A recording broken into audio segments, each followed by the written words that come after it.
ነገር መምህርዬ ሀብታም ነው አባቴ። ከተማ ቤት አለው፣ ገጠር ቤት አለው፣ በሰራተኛ በአሰሪ ነው የሚኖረው። በጣም የተንደላቀቀ ህይወት አለው። እኔና እናቴ ደግሞ ኩርምት ያለ በኢትዮጵያ አንደኛ ድሃ ነን እኛ ደግሞ እና ዞር ብሎ ሊያየን አይፈልግም። በባዶ እግሬ እየሄድኩ እንኳን ቢያኝ ምንም ዞር ብሎ አያየኝም። በጣም ያስጨክነው ነበር። አሁን ግን የእውነት ጠልቶኝ ሳይሆን መንፈሱ ነበር እንደዛ የሚያደርገው። አዎ በትክክል ግን አባትሽ የሚጠነቁሉትም ሆነ የሚደግሙትን ድግምት የሚፈልጉ ሰዎች ቤታቸው ይመጣሉ ወይስ ለራሱ ለግሉ ብቻ ነው የሚጠቀሙ? አረ ይመጣሉ። ታዋቂ እኮ ናቸው። ታዋቂ አንቱ የተባሉ ታዋቂ እንትን ደብተር ገላጭ ነው መጽሐፍ ገላጭ ናቸው። ይቀጠቅጣሉ፣ ስራ ስር ይምሳሉ። ምን ልበልክ መምህርዬ ብታይ መጽሐፍ አለው። እኔ ደግሞ አንድ ቀን ቤት ሄድኩኝና እኚህ ሰውዬ ለምንድን ነው አንድ ቀን ቀይት ወፍ በጣም የምታምር ቀይት ወፍ አምጡና እሷን ገላችሁ አድርቃችሁ ቆልታችሁ ፈጭታችሁ በሩ ላይ አርጉበት እንደዛ ሲል በጣም ነው የዘገነነኝ። እንዴ መምህር ይህ ሰውዬ ምንድነው እንደዚህ የሚናገረው አልኩኝና ይሄን መጽሐፍማ ገብቼ ማንበብ አለብኝ ብዬ አንድ ቀን መጽሐፉን እንስታርጌ እሱ ቤተክርስቲያን ይሄዳል ሰንበቀንና እንዴ ደግሞ ገባውና መጽሐፉን እንደዚህ ሆኖ ነው ቤተክርስቲያን ይሄዳል። ደግሞ እኮ የሚገርመው ነው እኮ። አዎ ይሄዳል እንዴ ሀለቃን የሚባለው በጣም ትልቅ ስልጣን ያለው በጣም ሰዎች በርከክ ብሎ ነው የሚሳለሙት። የሚገርም ነገር መምህርኝ እና ገልጬ መጽሐፉን ከዛ ድንገት መጣብኝና ምን ሊገለኝ ነው ያለው። በቃ ከዛ የትላንትናው ወፍ ያቺ ቀይዋ ቆንጆዋ ወፍን እየፈለኩ ነው። ለምንድን ነው የምትገላት ያቺን ወፍ ስለው በጣም ሳቅ ብሎ ግን በቁጣ ሳቅ ነው የሳቀብኝና መጽሐፉን ቀምቶኝ ምናምን አስቀመጠው ማለት ነው። ከዛ በኋላ መግባባት ቀይ ወፍ አምጡና ትገደልና ደርቃ ተወቅጣ ዱቄት ሆና እንግዲህ ለሰላቢነት ለአብራን ከርት ነው እንግዲህ ብዙ ጊዜ የሞራ ስጋ የወፍ ስጋ ምናምን የሚያደርጉት ለስልብናና ለአብራን ከርት ለሚጠቀሙበት። ግን ይሄንን ሲሰሩ ቤተክርስቲያን ሄደው ቆይተው ሲመጡ አሁን ተሳልሞ የመጡ ቆርበው ወይ ደግሞ አስተምሮ መጥተው ሊሆን ይችላል። በዛው ልክ ደግሞ ቤታቸው የሚሰሩትን ነገር ደግሞ የሚያቆም ሰዎች ይኖራሉና ቄሶች፣ አገልጋዮች አብረው ይመጣሉ፣ ቤት ይተባበሩታል። መምህር አው የሚገርም ነገር የወንድሙ ልጅ ቄስ ነው፣ የልጁ ባልም ቄስ ነው። ቄስ ማለት ነው። የልጁ ልጅም ደግሞ ቄስ ነው። አንድ እኮ ናቸው። እኛ ሀገር በነገራችን ላይ መምህር እንደዚህ ደብተራ ነፍ ነው። በቃ የሚገርም ነገር የቡዳ ይሉሃል፣ ቀለበት ይሉሃል፣ መስተፋቅር ይሉሃል። በእኛ ሀገር እንዲህ በቃ ኖርማል ነው፣ እንደ ኖርማል ነው። ደብተራ ብሎ ነገር የለም። እንደውም በጣም የሚከበሩ ከኖርማል ንጹህ ቄስ አይከበሩም። ንጹህ የሆኑ ቄሶች አሉ፣ ክብር የላቸውም፣ ሰው አያከብራቸውም። እነዚህ ድግምት የማያውቁ ማለት ነው አይደል? አው ድግምት የማያውቁ ከሆነ የማይረባ ብለው ነው እንደው የሚጠሯቸው። ምንም እነዛን ያክል ክብር የላቸውም። እንግዲህ ትልቅ እኮ ጸጋ፣ የሚገርም ጥሩ ስም እኮ ነው እኮ ማይረባ መባል። እውነት ነው፣ ማይረባ መባል ይሻላል። ይሄንን ተዋርሰውት እንትን ከሚሉ እውነት ነው፣ በጣም ከባድ ነው።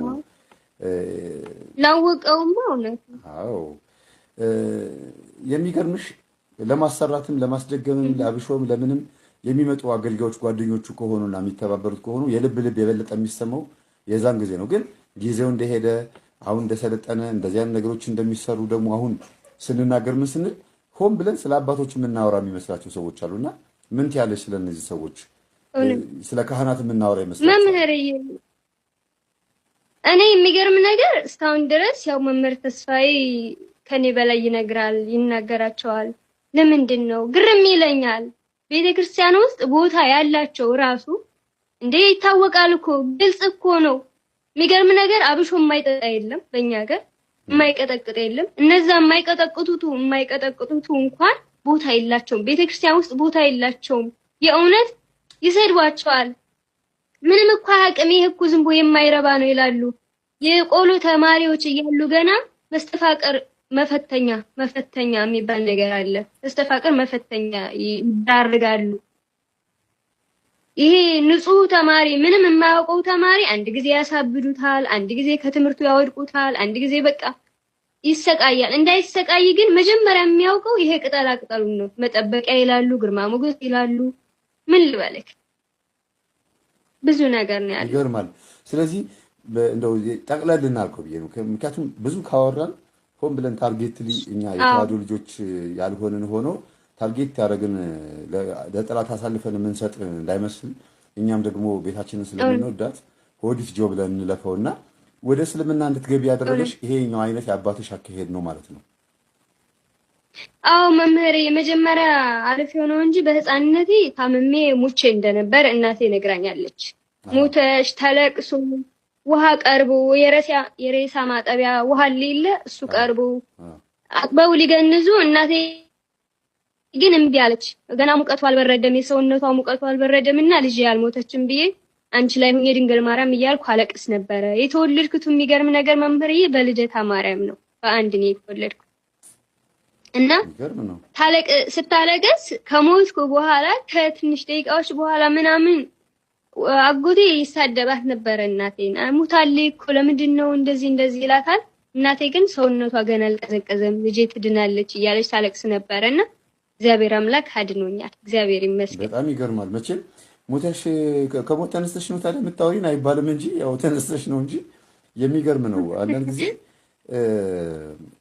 ሞተው የተነሱ ሰዎችን ኢንተርቪው በማድረግበት ሰዓት ይሄ ትውልድ መቼም አመንዝራ ትውልድ እግዚአብሔርን የሚጠራጠር መጽሐፍ ቅዱስ የሚጠራጠር ስለሆነ ብዙም አላቀርበውም እንጂ ራሳችሁ ስትመሰክሩት ደስ ይላል። ግን ሞተሽ እንደነበረ እናትሽና ነግረውሽ በድንግል ማርያም ጸሎት ስትነሺ የነበረውን እናትሽ ከድንግል ማርያም ጋር ያላቸው ፍቅር ሲጨምር አንቺም ደግሞ ያንን የመሰለ ጸሎት ተጸልዮ ከሞት ተነስተሽ እያለ በእስልምና ውስጥ እንድትገቢ ያስገደደሽ ምንድን ነው የሚለውን ነው እኮ እንድትመልሽልኝ የፈለግኩት። ያስገደደኝ አንደኛ አባቴ ይጠላኛል። አባቴ የቤተክርስቲያን መምህር ሲሆን እኔን ግን ይጠላኛል። ሁለተኛ ሰዎች ይከፉብኝ ነበረ። የሚገርም ነገር ቤተሰብ ይከፋብኝ ነበረ። ድሃ ሁኜ እየተማርኩ 7ኛ እና 8ኛ ክፍል እየሰራው በሳምንት 2 ቀን ከትምህርት ቤት ተፈቅዶልኝ በሳምንት 2 ቀን እየተማርኩ ሌላውን ግን ኮብልስቶን እየሰራው ነበር መማረው።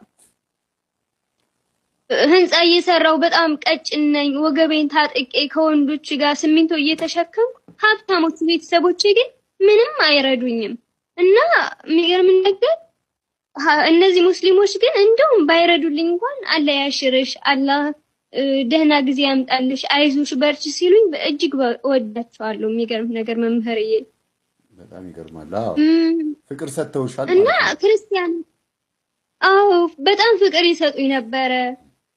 ደግሞ ማያቸው ወንዶቹ ራሱ የክርስቲያን ወንዶች እኔን የሚጠይቁኝ ለዝሙት ነው።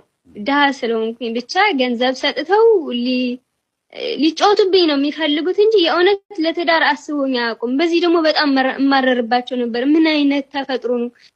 እውነተኛ ክርስቲያን እውነተኛ ሃይማኖት ቢሆን እንደዚህ አይሆኑም ነበረና መጨረሻ ላይ ሙስሊም ላገባ ሙስሊም አፈቀርኩ፣ ሃይማኖቴን ቀየርኩ። የመጀመሪያው ቅየራዬ አየሽ። አሁን ያዝ አድርጊልኝና በሃይማኖትሽም አባትሽን እያየሽ ቄስ መሆናቸውና ቀድሶ ሲመጡ ግን የቤት ውስጥ የሚሰሩትን ክፉ ነገር ስታይ አንድ፣ ሁለተኛ ነገር ደግሞ የግል ህይወትሽን ስትጀምሪ ደግሞ ወንዶች ክርስቲያኖች ሆነው የሚጠይቁሽ ጥያቄ ደግሞ የዝሙት ጥያቄ እንዲሆን አጠቃላይ ሃይማኖትሽን እንድትቀይሪ ብዙ ጊዜ የሚፈልግ መንፈስ ነበረ። ከእምነትሽ እንድትወጪ የሚፈልግ መንፈስ ነበረ።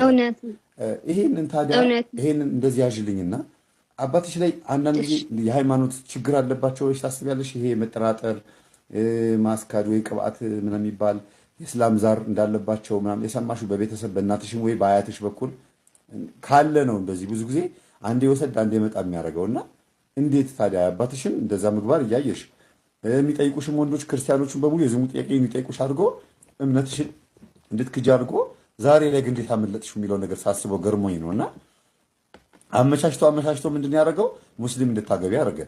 ፍቅር ሰጥተውሻል፣ ጥሩ ነው። በችግርሽ ጊዜ ደርሰውልሻል፣ በጣም አሪፍ ነው። ድሮንም እኛ ከፕሮቴስታንት ይልቅ ሙስሊሞችና ኦርቶዶክሶች ተስማምተንና በፍቅር ኖረን የምናውቀው የተስማማናውም ከእነሱ ጋር ነው ለረጅም ዓመት። እንደው መሀል ላይ ያሉ ፖለቲካዎች የሚያጋጩ ቢሆንም በጉርብትና ግን ፍጹም ሰላም የነበረው ከእስላሞች ጋር እንጂ ከፕሮቴስታንቶች ጋር ተስማምተን አናውቅም። ግን ይሄንን በስራም ሆነ በፍቅር ከእነሱ ጋር ስትገናኝ ፍጹም የሆነ ፍቅር ሰጥተውሽ ደግሞ ከገባሽ በኋላ እንዴት ደግሞ ተመለስ